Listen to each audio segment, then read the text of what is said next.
Hello everyone, good morning, welcome back to my channel. अभी morning के 10 बज रहे हैं और मैंने नहा लिया। आज हेयर वॉश करके नहाया है मैंने। संडे को मैं अक्सर हेयर वॉश करती हूँ। और 10 बज रहे हैं और अभी तक हमारा नाश्ता नहीं हुआ। हस्बैंड तो चले गए हैं स्कूल, स्कूल कह रही हूँ, ट्यूशन के लिए। मेरे हस्बैंड के लिए कोई संडे मंडे कुछ नहीं होता, तो ब्रेकफास्ट में आज मैंने उन्हें बना दिया था वेजिटेबल सैंडविच बनाया था, तो वेजिटेबल सैंडविच बना खा के गए हैं। और मैं अपने लिए आज ब्रेकफास्ट में बना रही हूँ, मैं दिखा रही हूँ आपको। मैं ब्रेकफास्ट में बना रही हूँ, ये देखिए, बेसन का चीला।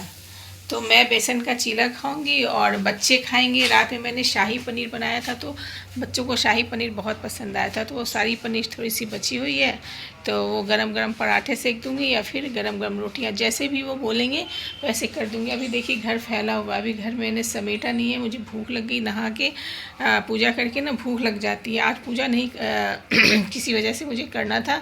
हमारे यहाँ एक्चुअली बहुत क्लोज़ मेरी नानी जी हैं, तो वो एक्सपायर कर गई थी, तो ये 3 दिन तक हमें पूजा नहीं करना है। तो बस पूजा नहा वहा के रेडी हो गई हूँ और ब्रेकफास्ट करूँगी। इन लोगों के लिए जो भी होगा वो बना के दूँगी। और यहाँ देखिए, ये शैतान बच्चा यहाँ पे बालकनी में खड़ा है और अभी सो के उठा है। देख रहे हैं?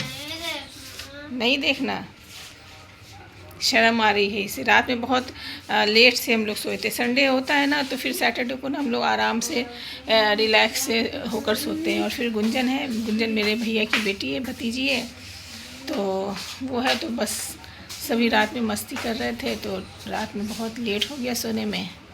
तो चलिए अब ब्रेकफास्ट करती हूँ, फिर इन दोनों को रेडी करती हूँ, फिर थोड़ा घर समेटती हूँ और फिर देखती हूँ लंच में क्या बना पाती हूँ। जो भी बनाऊँगी आपको ज़रूर शो करूँगी।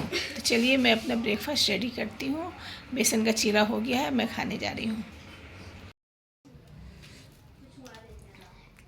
इस ब्रेकफास्ट में ना मैंने बेसन के साथ सूजी भी डाला था, ओट्स भी डाला था और कद्दूकस किया हुआ इसमें मैंने गाजर भी डाला है। एक्चुअली प्याज वगैरह आज नहीं डालना था, इसलिए मैंने इसमें प्याज नहीं डाला है और थोड़ा सा मैंने गाजर ले लिया है। तो इस तरीके की हेल्दी ब्रेकफास्ट ही मैं करती हूँ। मेरा एक और चैनल है, ग्लो एंड फिट विद मधु, उसमें मैं शेयर करती हूँ what I eat in a day, क्योंकि मैंने कुछ वेट पुट ऑन कर लिया है, तो उसमें सारा कुछ शेयर करती हूँ, अपनी लाइव एक्सरसाइज और हेल्दी जो भी मैं करती हूँ, ब्रेकफास्ट लंच डिनर, तो वो सब शो करती हूँ। अगर उस चैनल के बारे में आपको जानना हो तो प्लीज़ मुझे बताइएगा, मैं उसका लिंक डिस्क्रिप्शन बॉक्स में आपको दे दूँगी। चलिए मैं अपना ब्रेकफास्ट एंजॉय करती हूँ। ब्रेकफास्ट वगैरह करने के बाद मैं बालकनी में आ गई थी। आज धूप बहुत ही अच्छी निकली थी। मैंने सोचा था कि आज मैं पार्क जाऊंगी, क्योंकि मैंने हेयर वॉश भी किया था, लेकिन अगर मैं जाती तो फिर मेरे साथ मेरा बेटा भी जाता और उसकी पढ़ाई डिस्टर्ब हो जाती। 13 फ़रवरी से उसका एग्ज़ाम शुरू हो रहा है, इसलिए उसकी पढ़ाई ज़्यादा ज़रूरी थी, तो मैंने उसे काम दे दिया है। वो बैठकर अपना काम कर रहा है और मैं बालकनी में आ गई हूँ सब्ज़ी काटने के लिए। मैं बालकनी में अक्सर जब तक धूप रहता है ना, मैं ब्रेकफास्ट भी बैठ के बालकनी में ही करती हूँ और सब्ज़ी वगैरह भी मैं बालकनी में ही बैठ के काट रही हूँ। तो मुझे धूप ना बहुत ज़्यादा अच्छा लगता है, बहुत ज़्यादा पसंद है धूप मुझे। अभी जब तक विंटर है तब तक धूप में बैठ जाते हैं, फिर बाद में तो यही धूप मुझे काटने को दौड़ेगा, सबको काटने को दौड़ेगा। इतनी ज़्यादा गर्मी पड़ने वाली है, क्योंकि इस बार ठंड बहुत ज़्यादा नहीं पड़ी है। इस हिसाब से अनुमान तो यही लग रहा है कि इस बार गर्मी बहुत ही ज़्यादा पड़ेगी। तो मैं यहाँ पे वेजिटेबल काट रही हूँ, क्योंकि आज मैं बनाऊँगी वेजिटेबल पुलाव। आज कुछ भी दाल चावल सब्ज़ी वगैरह बनाने का मन नहीं कर रहा था, और बेटे को पढ़ाना भी था, तो मैं ज़्यादा टाइम किचन में स्पेंड नहीं करना चाह रही थी। इसलिए मैंने सोचा कि चलो हल्का फुल्का ही लंच बना लिया जाए। तो मैं वेजिटेबल पुलाव बनाऊँगी और आलू का रायता बनाऊँगी। तो बस वही पुलाव के लिए मैं सब्ज़ी वगैरह काट रही हूँ। अब आ गई हूँ मैं किचन में वेजिटेबल पुलाव बनाने के लिए। वेजिटेबल पुलाव से बनाने से क्या फ़ायदा होता है कि इसमें सारी सब्जियां भी मिल जाती हैं। बहुत सारी वेजिटेबल डाल के आप बनाओ ना, तो ये हेल्दी तो हेल्दी है ही। जिनके बच्चे वेजिटेबल वगैरह नहीं खाते हैं ना, उनके लिए भी बहुत ही बेनिफिशियल होता है कि आप ढेर सारी, और अभी तो विंटर में बहुत सारी सब्जियां मिल रही हैं। मैं मार्केट नहीं जा पाई थी सब्ज़ी लाने के लिए। हस्बैंड को जो सब्ज़ी बोलो ना, बस वो वही सब्ज़ी लाते हैं। और हम लेडीज़ अगर मार्केट से सब्ज़ी लाने जाएं तो जो नहीं सोच के जाते हैं वो भी ले आते हैं, और जो सोच के जाते हैं वो तो लेके आते ही आते हैं। तो बहुत सारी सब्जियां लेके आते हैं। और हस्बैंड को मैंने जो सब्ज़ी बोला था तो बस अभी घर में गाजर था, बीन्स था और शिमला मिर्च था तो और कुछ और सब्ज़ी नहीं था, तो इसलिए बस यही 3 सब्जियां मैं डाल रही हूँ। इसमें आप ये कैप्सिकम भी डाल सकते हैं, सॉरी इसमें आप फूल गोभी भी डाल सकते हैं, आप इसमें पत्ता गोभी भी डाल सकते हैं, बहुत सारी चीज़ें डाल सकते हैं। ये सारी चीज़ें डाल के आप बनाएंगे ना तो बहुत हेल्दी तो हेल्दी होती है और इजी भी होता है। और इसमें मैंने ना थोड़ा सा मेरे पास बॉइल्ड जो छोले बनते हैं ना वो था, क्योंकि 3-4 दिन पहले मैंने छोले बनाए थे तो कुछ ज़्यादा मुझे लग रहा था, तो मैंने बॉइल्ड छोले रख दिए थे। तो मैंने सोचा कि चलो इसमें ही डाल देते हैं, और भी हेल्दी हो जाएगा, प्रोटीन रिच हो जाएगा और खाने में भी टेस्टी लगेगा। तो वही मैं तहरी बना रही हूँ और मेरे बेटे को भी पसंद है और मुझे ना पर्सनली बहुत ही ज़्यादा पसंद है तहरी। अगर फ्राइड राइस मुझे मिल जाए, तहरी मिल जाए ना, तो मैं बस अचार के साथ भी उसे खा सकती हूँ। और मेरे हस्बैंड को भी बहुत पसंद है। तो वीक में 1 या 2 एक बार तो मैं बनाती हूँ। जिस दिन मन नहीं करता कुछ खाना बनाने का और लगता है कि बहुत सारी थोड़ी थोड़ी सी सब्जियाँ इकट्ठी हो गई है, थोड़े से कैप्सिकम है, थोड़ी सी बीन्स है, थोड़ी सी गाजर है, बहुत सारी सब्जियाँ थोड़ी थोड़ी सी हो गई है, तो उन सब्जियों को काट के मैं वेजिटेबल पुलाव बना लेती हूँ। तो हेल्दी का हेल्दी है और टेस्टी का टेस्टी है और कम भी टाइम लगता है, तो एक साथ 2 काम हो जाते हैं। तो यहाँ पे मेरा रेडी हो गया है ये वेजिटेबल पुलाव। मैंने सारी सब्जियाँ घी में ही बनाती हूँ मैं, रिफाइंड ऑयल में या फिर मस्टर्ड ऑयल में तो खैर बनेगा ही नहीं। घी में बनाएंगे ना तो टेस्ट बहुत ही ज़्यादा अच्छा आता है।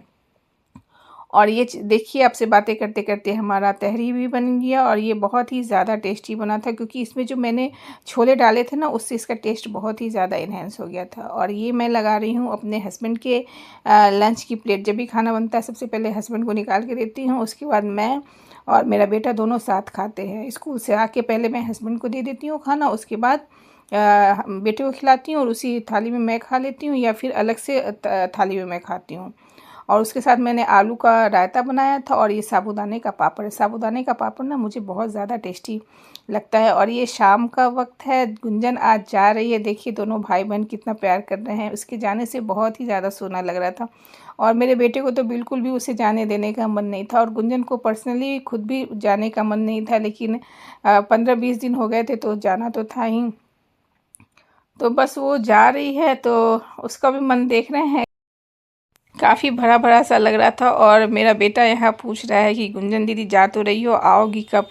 तो उससे मेरे बेटे को उससे बहुत ज़्यादा मन लगता है। अभी आपने देखा कि गुंजन चली गई है, बहुत सूना सूना सा घर लग रहा है। 15-20 दिन हो गए थे उसे रहते हुए, तो बहुत ज़्यादा घुल मिल गए थे। जब भी वो आती है तो ऐसे ही घुल मिल जाती है, उससे सबको मन लगता है, मुझे भी बड़ा मन लगता है। मेरे बेटे की तो खैर कोई बात ही नहीं है, उसे तो गुंजन दीदी करते रहता है। और मेरे हस्बैंड को भी अच्छा लगता है, गुंजन क्या खाओगी ये सब पूछते रहते हैं वो। और गुंजन के रहने से ना मुझे 2 बच्चों वाली फीलिंग आती है। हमेशा बेटे को कहती हूँ जाओ गुंजन दीदी के साथ ये कर लो, खा लो, जाओ दोनों भाई बहन सो जाओ, जाओ दोनों भाई बहन पढ़ लो। तो हर समय मुंह पे ज़बान पे ये रहता था दोनों भाई बहन ये कर लो, तो 2 बच्चों वाली फीलिंग आती थी, तो बड़ा अच्छा लगता था मुझे। खैर 15-20 दिन हो गए थे, जाना तो था ही, उसे कितने दिन रहती। मम्मी तो बहुत दिनों से फ़ोन करके भाभी भी परेशान कहती थी कि उसे भेज दो, लेकिन उसे ही जाने का मन नहीं था। उसे मेरे पास बड़ा अच्छा लगता है और मुझे भी उसके साथ बहुत अच्छा लगता है। लेकिन फिर मैंने कहा नहीं बेटा चले जाओ, फिर आ जाना थोड़े दिन में। तो खुश हो गई, ठीक है मैडम बुआ, फिर कुछ दिन में मुझे बुला लेना। तो मैंने कहा ठीक है। अभी वो फ़िलहाल के लिए चली गई है, तो बड़ा सूना सूना सा लग रहा है घर, कुछ बनाने का भी मन नहीं कर रहा है। लेकिन देखती हूँ डिनर में क्या बनाऊँगी। आज जो भी डिनर बनेगा वो बिना लहसुन प्याज का ही बनेगा, कल से लहसुन प्याज बनेगा। तो अभी तक सोचा नहीं है कि डिनर में क्या बनाऊँगी, देखती हूँ जो भी बनाऊँगी आपके साथ शो ज़रूर करूँगी कि आज मेरी डिनर की प्लेट क्या है। चलिए मिलती हूँ थोड़ी देर में, जा रही हूँ बेटे को पढ़ाने के लिए, उसकी भी पढ़ाई नहीं हुई। शाम से गुंजन दीदी जाएगी, इस चक्कर में वो कुछ भी पढ़ा नहीं है, अभी टीवी देख रहा है। अभी जाती हूँ उसको कुछ देर बैठ के पढ़ाती हूँ। अभी शाम के 7 बज रहे हैं, कुछ देर पढ़ाने के बाद उसके बाद फिर डिनर की तैयारी करूँगी। और आज डिनर में मैंने बनाया था सोयाबीन और आलू की सब्ज़ी बिना लहसुन प्याज की। बिना लहसुन प्याज की भी सब्ज़ियाँ अच्छी बन जाती हैं, ज़रूर ट्राई कीजिए आप लोग बिना लहसुन प्याज की। ज़रूरी नहीं है कि लहसुन प्याज के साथ ही सब्ज़ियाँ अच्छी बने। तो चलिए आज का व्लॉग यहीं तक। मेरे इस व्लॉग में आपको कुछ भी अच्छा लगा हो तो प्लीज़ इसे एक लाइक ज़रूर दीजिएगा। चैनल पे नए हैं तो चैनल को सब्सक्राइब ज़रूर कीजिएगा और कमेंट्स ज़रूर कीजिएगा। सब्सक्राइब कीजिएगा, लाइक कीजिएगा, कमेंट्स कीजिएगा। मुझे आपके कमेंट्स का इंतज़ार रहेगा। जब तक आप कमेंट्स नहीं करेंगे हमें पता कैसे चलेगा कि आप कहाँ से मेरी वीडियो देख रहे हैं। तो चलिए मिलते हैं नए वीडियो में, तब तक के लिए take care and bye. Thanks for watching.